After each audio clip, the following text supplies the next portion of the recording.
January the 8th, 2008. It was approximately 6 p.m. in the afternoon. Then the sun was just going down.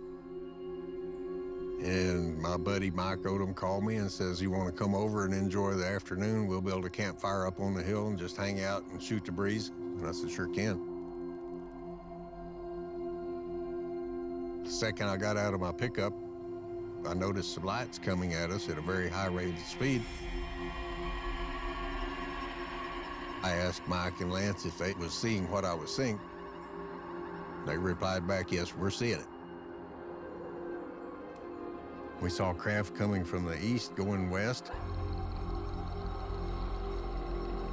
Had extremely large lights like a magnesium flare. Almost burnt your eyes to look at it. And it was moving extremely fast, faster than any normal aircraft that we have around here. And as we watched it, we saw that it had two F-16 jets in hot pursuit after it, chasing it. And I know what a F-16 is. I go to air shows and pretty familiar with aircraft. It was unbelievable.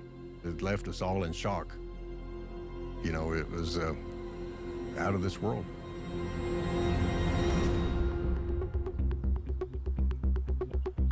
Last week, several people in Stephenville, Texas, witnessed what many are calling a UFO. The Air Force has lied about UFOs for 60 years, actually. And this would be in keeping with that. In the late 40s and early 50s, there was so many sightings across the United States. It was in the middle of Cold War, so government officials were trying to figure out what these objects were. The government examined over 12,000 UFO sightings. Many of those bore a striking resemblance to what we're seeing today. There have been a certain percentage of reports by credible observers of relatively incredible things. The Air Force, I think, for a time, may have been making an honest effort to clear the air about the phenomenon. Unfortunately, it didn't last too long. To this time, there is no valid scientific proof that we have been visited by spaceships. They were inundated by these reports and just wanted to be done with the whole thing. We are not hiding anything. We have nothing to hide. This became the launch of taboo on a more official level. Ridicule became sanctioned. I would like to have answers, but I'm not sure if we'll ever get any. We get reports every night. I don't know what the hell it is. It looks like a rotating light around it. I'd like to report a UFO.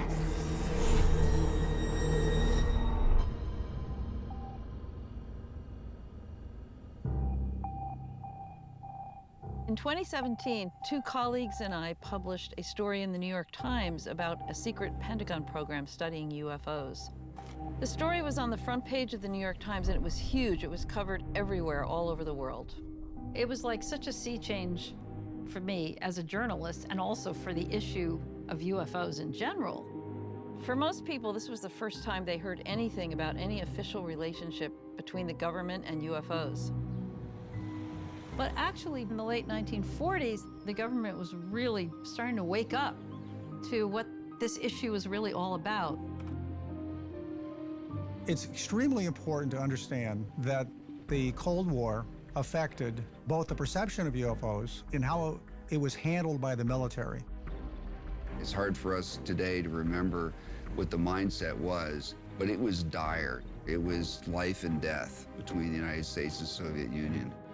There was people out with binoculars all over the country, constantly searching the skies for a Russian strike. It was only natural that during the Cold War, UFOs sort of got folded into this overriding fear of what might attack us at any given time. Air Defense, go ahead. Bravo Hotel 35 Black West. Check, thank you. And then, in 1947, just when these Cold War fears were starting to take hold, there was a very famous sighting by a pilot named Kenneth Arnold. That was the sighting that marked the beginning of the modern era of UFOs. It all began with an incident which occurred in 1947. On the afternoon of June 24th of that year, Kenneth Arnold made the first report on flying saucers.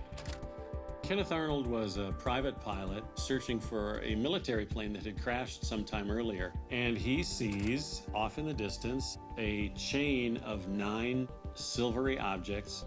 He said they look sort of like silver pie plates with a crescent cut out of them. And he times them at going over 1,000 miles an hour.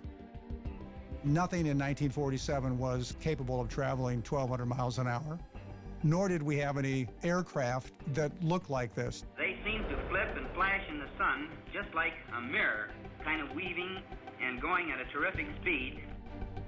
He landed at his next stop at the next airport and told the flight crew what he had encountered, and people pretty much just laughed him off. But when he got to his next stop, there were reporters waiting for him. He described their movement as a saucer skipping across the water, and that reporter thought, flying saucers, that's what we'll call them. And that's what we've been using ever since. In the aftermath of Kenneth Arnold's report, there were hundreds and hundreds of reports pouring into the Air Force every day. And the Air Force couldn't just ignore that. It was in the middle of Cold War, so government officials were trying to figure out what these objects were. General Twining saw this phenomenon as a possible threat to our country. So he issued a very famous memo in which he said, the phenomenon reported is something real, not visionary or fictitious.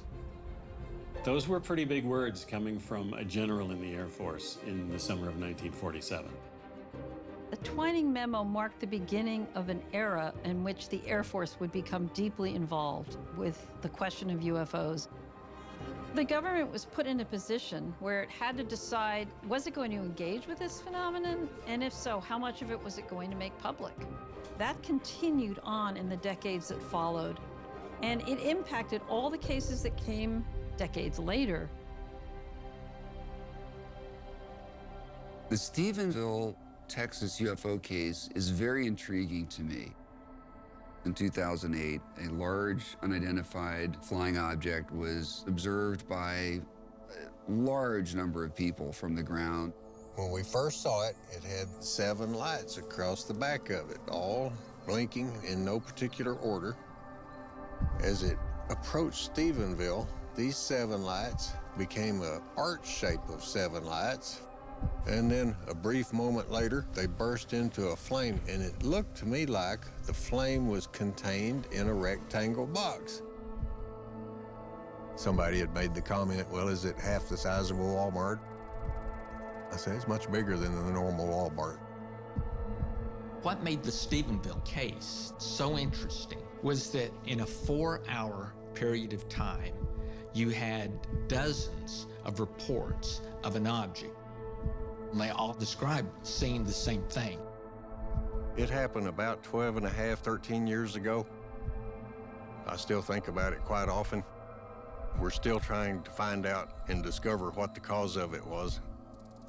It just had 2 large, bright, intense red lights with a white light in the center of it. And it had 2 military jets behind it, which everybody saw in town, the jets.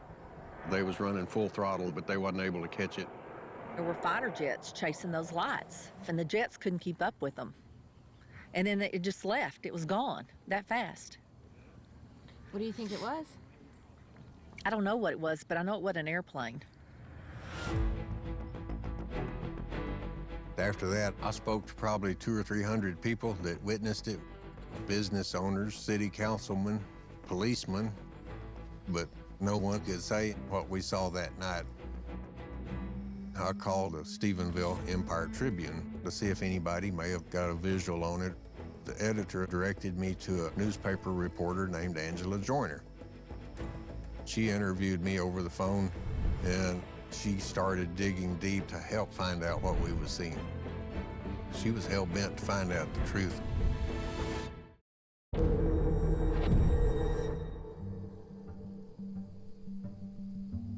My name is Sarah Vandenberg, and I was the managing editor of the Stephenville Empire Tribune for 14 years. In 2008, Steve Allen and a couple of his friends saw some suspicious lights, and they called into the newsroom and talked to Angela Joyner. Angela Joyner was one of my reporters at the Empire Tribune. Sadly, Angela passed away with COVID last year. Angela was a super fun person, but she took her job seriously. Good writer, she was thorough, she was a good reporter. Steve Allen called me and said, hey, I got a story for you. And I could tell by talking to him, you know, the way his voice changed and his inflections changed, and he was just so sincere when he was describing it to me. I knew this guy saw something. He really saw something big. After Steve Allen called, she pitched the story to me and said, here's what's happened, what do you think?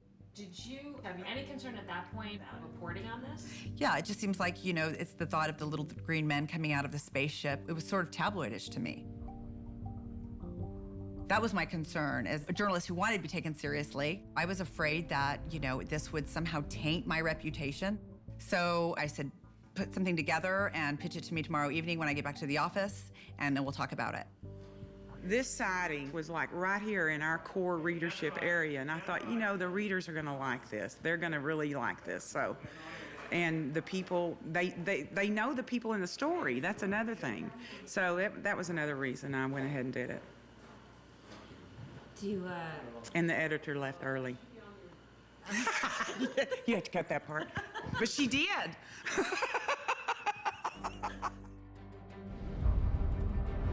Next morning, at the end of my driveway was the paper. I picked it up, and across the top had UFO sightings in Erath County in like 72-point font. It was just huge.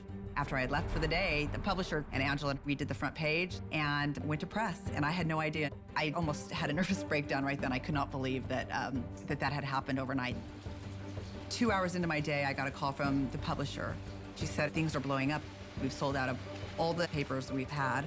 That was my first indication, like, wow, people are really interested in this. You need to get a helmet, ma'am. Helmet. You need to get a helmet. It generated a lot of excitement here. A lot of businesses had T-shirts made and sold those, and the high school kids had fun with it. Stephenville may be typical, but what's happening in the skies above it is a whole nother story. It kind of is the talk of the town right now. Angela Joyner is a reporter with the town's newspaper. She's now on the strangest and possibly the biggest story of her life. It went from this little story to this huge, out-of-control, worldwide frenzy. I started getting phone calls from all over the world. Brazil, Japan, England, and next thing you know, CNN and quite a few other TV things showed up and wanted our story. What's notable about the Stephenville case and other cases that are similar to that is that despite the numbers of witnesses seeing these gigantic craft, nobody in positions of authority came to investigate. That's in contrast to what was going on in the 40s and 50s, where there was an Air Force program and they would investigate cases. Here is a picture that was released just today.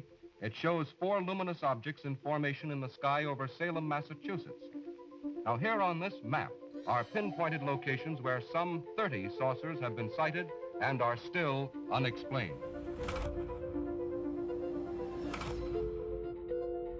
In 1949, the military started looking into all these stacks of UFO reports that the Air Force was receiving.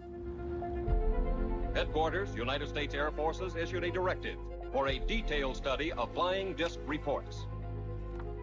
The program was initially called Project Sign, then became Project Grudge, and then it was named Project Blue Book. Project Blue Book was operated out of the dingiest office at Wright-Patterson Air Force Base. They had a malfunctioning coffee pot, they had a couple desks, they had a big map up on the wall, and that was it. But they just had a system down.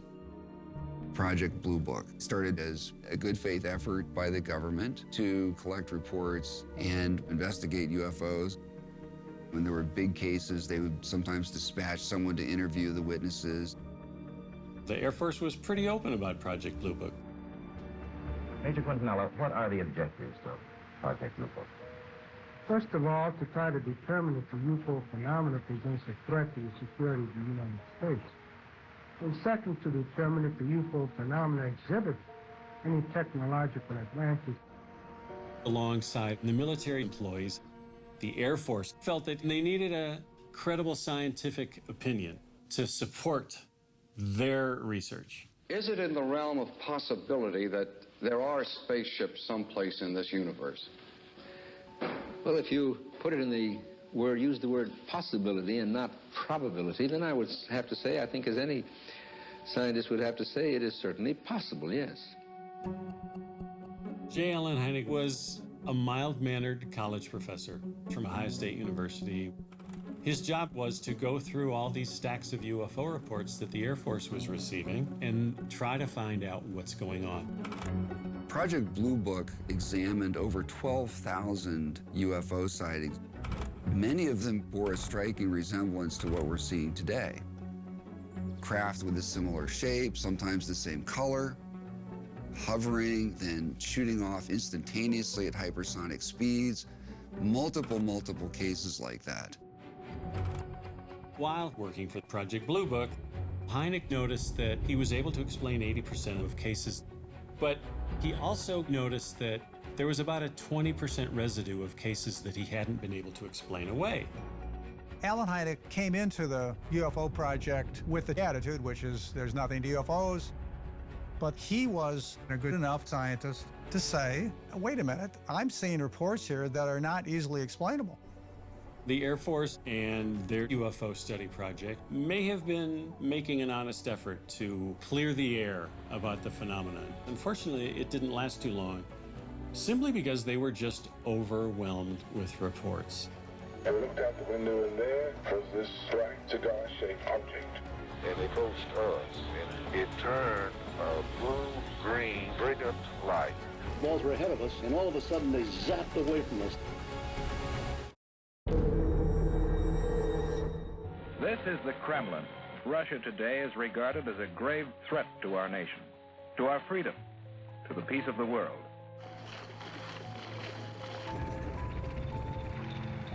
In the 40s and 50s, tensions with Russia were building. The Cold War was so intense at that point, so there was a genuine concern that the UFO phenomenon could be exploited. The U.S. government felt adversaries could hoax UFO sightings and then clog up our reporting channels and then have a surprise attack. So the idea was that the UFO problem was not a security problem as such, meaning aliens aren't going to land and attack us. What the UFO problem was, it was a sociological problem. And it was one that demanded a different approach.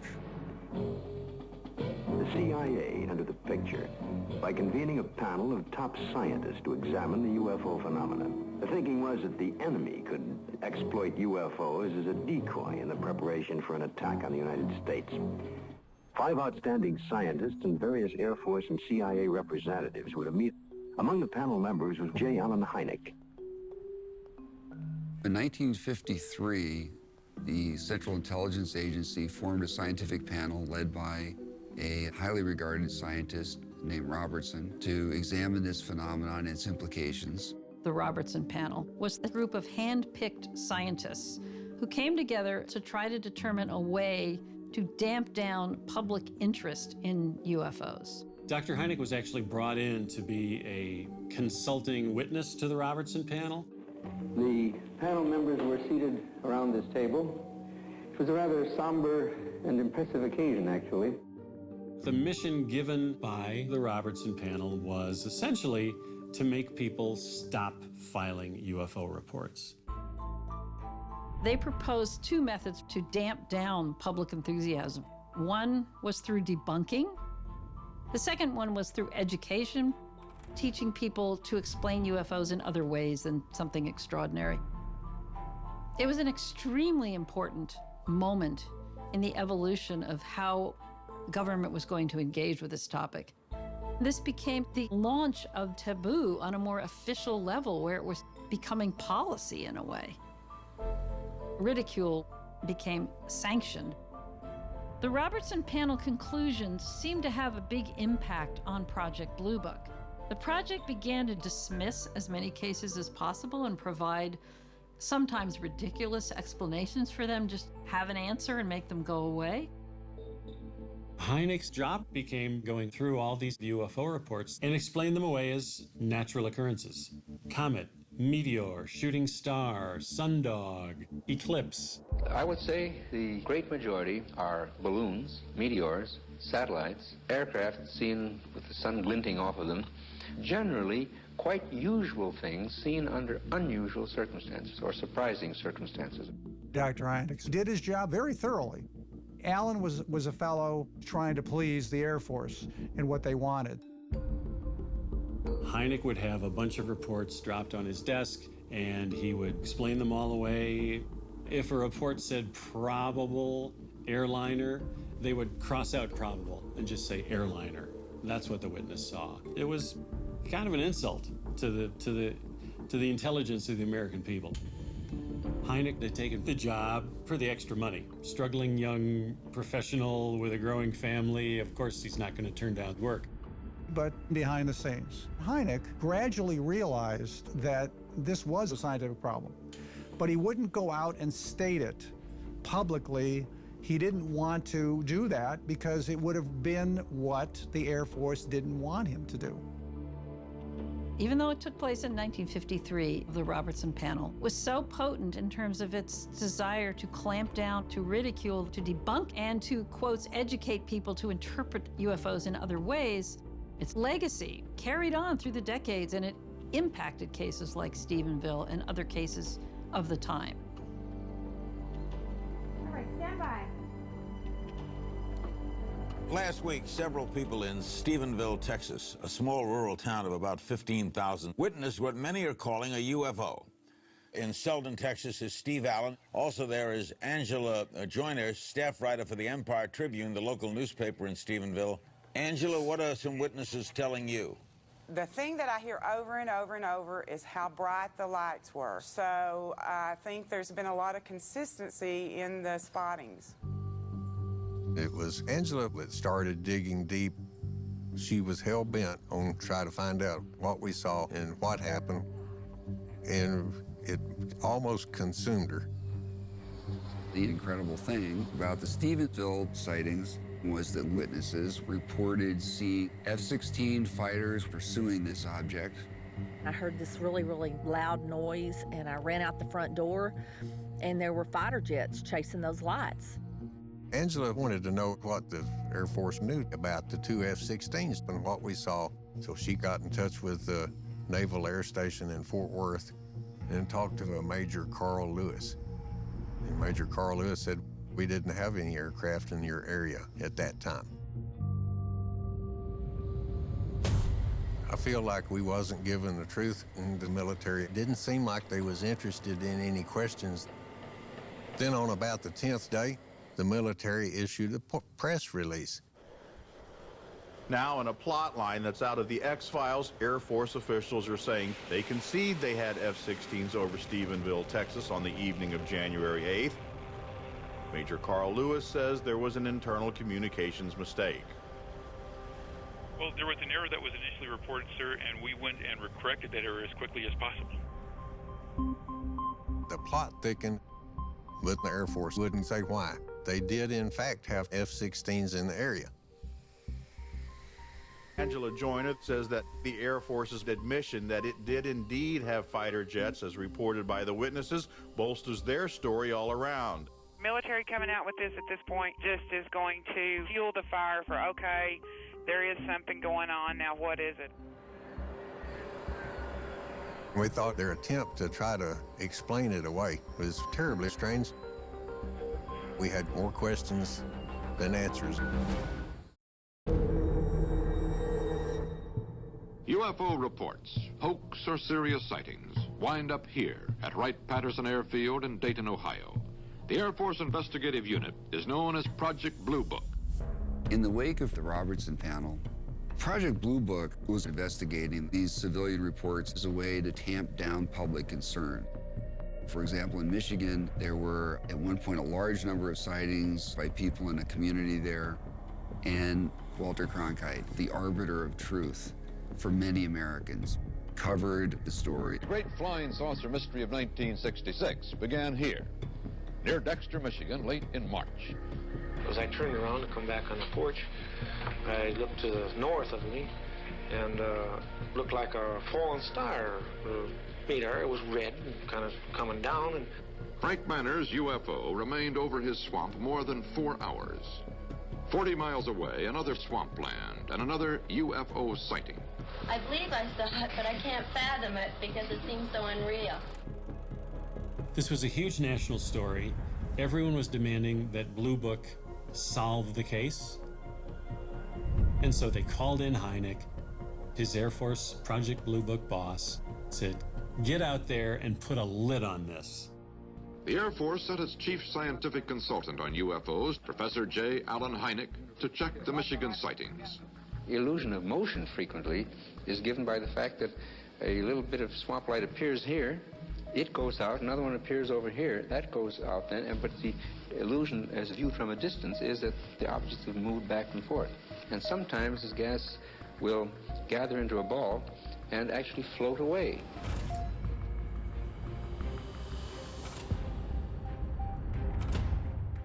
Allen made an ill-fated remark about, well, some of these sightings could be caused by swamp gas. And the witnesses were upset, to say the least. The people of Michigan thought that Hynek was making fun of them, that he thought they were all loonies and kooks, and the whole thing blew up in Hynek's face. they think you're a nut. Tell you the truth, that's just what they figure you are. And I'm not going to take it no more. I don't want nobody down in here. I just leave me alone. When Hynek came up with the swamp gas explanation, we don't really know whether he believed that or not. But we do know that he was working for the Air Force, and they were committed at that point to discrediting sightings like this one. It was a real turning point for the beginning of people really just having had enough of these kinds of bogus explanations for these events.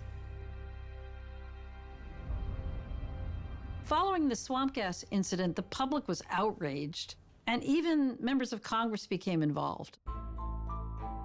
We've had several incidents in Michigan that many reliable citizens felt were sufficient to justify some action by our government, and not the kind of flippant answer that was given by the Air Force where they passed it off as swamp gas. Gerald Ford, who was a congressman at the time in Michigan, decided that his constituents were not being taken seriously. Gerald Ford listened to his constituents and decided that he should call for congressional hearings. I think the American people would be more assured that there were or were not if such a public hearing was held. On April 5th, 1966, Harold Brown, the Secretary of the Air Force, and J. Allen Hynek walked into the Capitol building to answer questions about Blue Book's investigation into UFOs. We have not been hiding anything. The investigations have been made public. The explanations of those where there is a clear explanation have been made public. They brought in the Secretary of the Air Force, and he just stonewalled. And then it came to be Hynek's turn to talk. He made his own statement that he hadn't shared with anyone, and he said, look, we need to sponsor a scientific study and tell us whether this is something we need to keep studying. How many really mysterious incidents are there that you'd like to go back and look at again? Well, as I mentioned in the hearings this morning, I have picked some 20 cases. I think those I would recommend that they be looked at quite closely. Scientist has to keep open-minded on an investigation, a scientific one, without fanfare, a quiet look at the data, I think is in order. Hynek was initially a skeptic, but as he went through the years, he gradually learned that there really is something to this. Hynek started to believe that we could learn a lot more about the phenomenon through better scientific study. And in fact, that's what happened in Stephenville, Texas. Good evening, everyone. My name is Steve Hudgens. I'm Senior Field Investigator for MUFON. We're down here to investigate this extraordinary event. We have our Section Director from Waco, Dave Keel, and Director of Research, Robert Powell. My name is Robert Powell. My educational background is in chemistry, and I worked in the semiconductor industry as an engineering manager. Early January of 2008, I'm the Director of Research at MUFON. The term MUFON stands for Mutual UFO Network. I went up to Stephenville with multiple investigators, and we began to interview the witnesses. Hey. How are you? I'm good. How are you? I met several key people such as Angela Joyner, Steve Allen, and Leroy Gayton. And Leroy just gave me the best description of what happened that day to him. As I walk out to my car, I saw 10 to 12 bright fluorescent orbs. They're moving really quickly and then they stop, and then all of a sudden they shoot off. But what was surprising, as I'm still looking, probably 20, 30 seconds, I hear 2 jets. After interviewing Leroy, the first thing I decided that I could do was get radar data. Freedom of information requests to the FAA. And I got that data back after about 6 to 8 weeks. And it was incredible.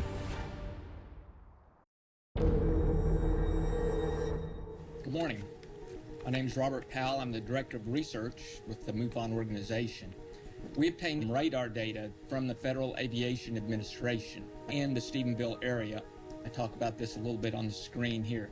One of the first things I do when I get the radar data is I find the F-16s and I match that, yes, that matches the time they went by Leroy's home.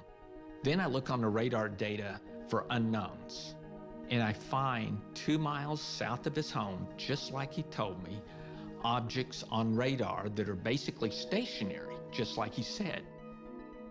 And then the really interesting part was on radar, these objects that were over his home, the next radar blip, the object is to the northeast towards Stephenville, and it had traveled at a minimum speed of 1,900 miles per hour. Now, and that is from stationary. There's no way for me to know what it was. The only thing I can say is what it was not. It was not any type of aircraft, because no aircraft can hover and then move to a speed of over 1,900 miles an hour at low altitude and then stop and hover again. It's just not something we have the ability to do.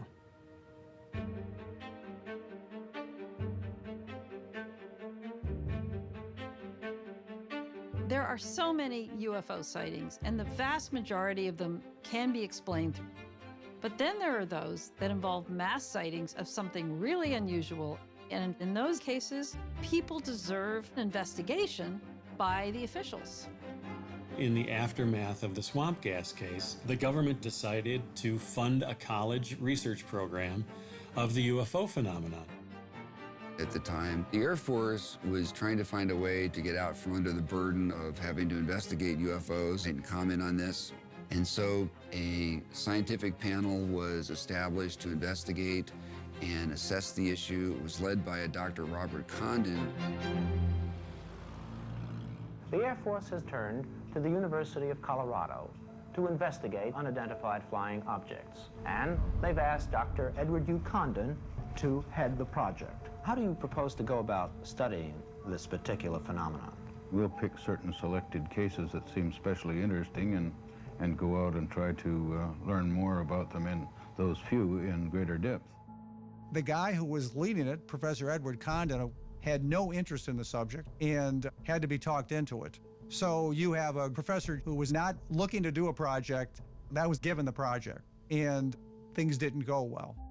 They reviewed 59 cases and wrote them up in a study that was close to 1,000 pages. One of the events they covered was the McMinnville incident in 1950, where the farmer and his wife took a photograph of a disc-shaped object that came over their farm. The McMinnville photograph, taken by a poor rural couple in a remote area who didn't seek any press, and it showed a UFO very clearly in black and white, maybe 200, 300 yards away. Here's what the Condon report said about the McMinnville sighting. This is one of the few UFO reports in which all factors investigated, geometric, psychological, and physical, appear to be consistent with the assertion that an extraordinary flying object flew within sight of 2 witnesses. And there were other cases they described in similar ways. When the final report came out, the main body of the report was open to the possibility that UFOs might be real. But the final summary of the report was written by Dr. Condon himself. Dr. Condon said it's time for the government to just wash its hands of this whole thing. That's about the only thing most people read.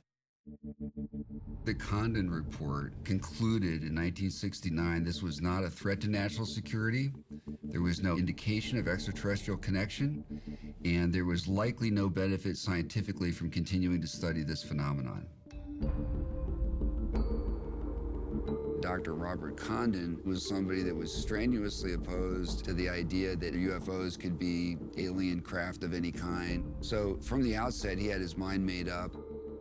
Word is that Dr. Condon himself didn't even bother to read the report or review the data. He just wrote his conclusion because that's what the Air Force wanted to hear.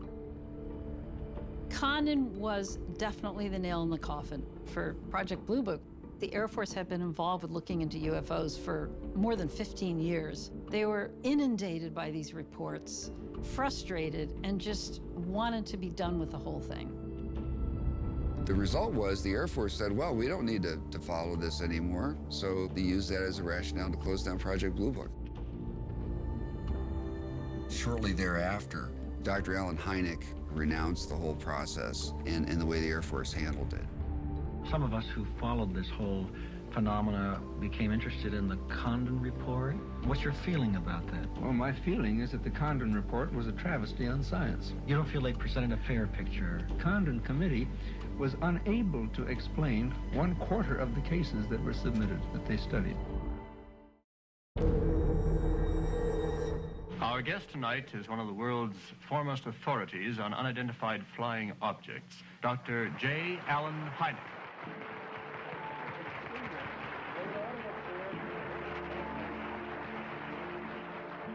When Project Blue Book is shut down in 1970, it freed Hynek to say and do whatever he wanted where UFOs were concerned.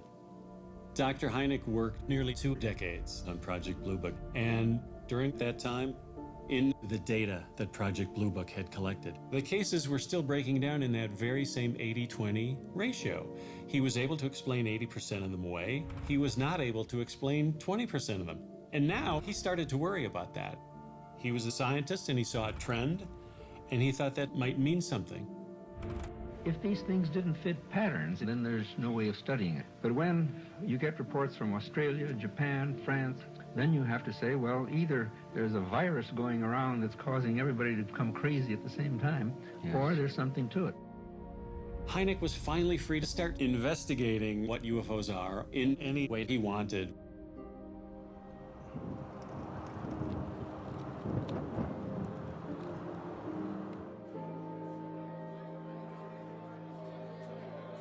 So glad you're doing what you're doing. Because there aren't that many reporters that take this seriously. Yeah. I'm glad you're doing it. I've gotten tons of people, you know, they walk up to me and say, thank you for reporting it as straight news. And then I think it was their news judgment, the publisher and the editor, that, okay, we don't want any more of this, let's get back to normal. Some people said you were fired, some people said, well, you kind of wanted to leave anyway. So what was the I had actual given story? my notice. I was asked not to cover anything else on UFOs. I came in, my computer was gone, my Rolodex was gone, and called to the publisher's office, and it wasn't a pleasant scene, and they asked me to pack and go, so I did. Thanks for talking with me. Sadly, when Angela left, we never spoke again. I hate that story really divided us, but it did. She just could not get back to doing her regular reporting. It took over her life. I thought, you know, the readers are going to like this. They're going to really like this. So that was another reason I went ahead and did it. And the editor left early. You had to cut that part. She did. I have never seen this. That's hilarious. You know, it's funny to see that.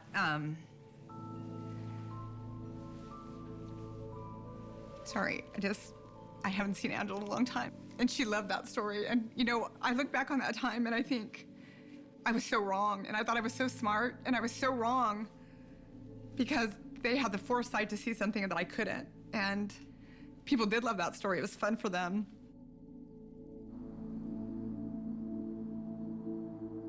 I've never spoken about this, but about a year after this story died down, I was driving my daughter to gymnastics, and one evening,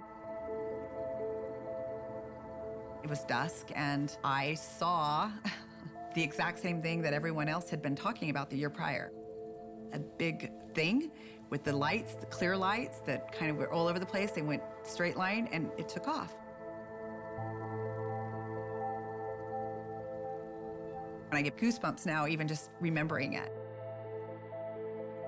Oh my God, that's what we've been writing about for a year, and I was the biggest skeptic of all, and here I am. It was a strange moment, for sure. The next day I got to the office, never planned to say a word to anybody. And we had about a dozen calls that day from others who said, oh my gosh, I think I saw that again. That's when I sort of went, okay, there really was something to this, but it took me that long. The government should be looking at this, of course. I have to believe that what happened in Stephenville and Erath County was big enough that it got the attention of the government. I just believe that, and I believe they know a heck of a lot more than we do. Please welcome, from the Center of UFO Studies in Evanston, Illinois, Dr. J. Allen Hynek. Dr. Hynek. In the years that followed, J. Allen Hynek became a hero, advocating for the study of UFOs. Dr. Hynek realized that this was a serious problem. These things are coming over our bases, over our nuclear facilities. I thought we were under attack. By who or what, I had no idea.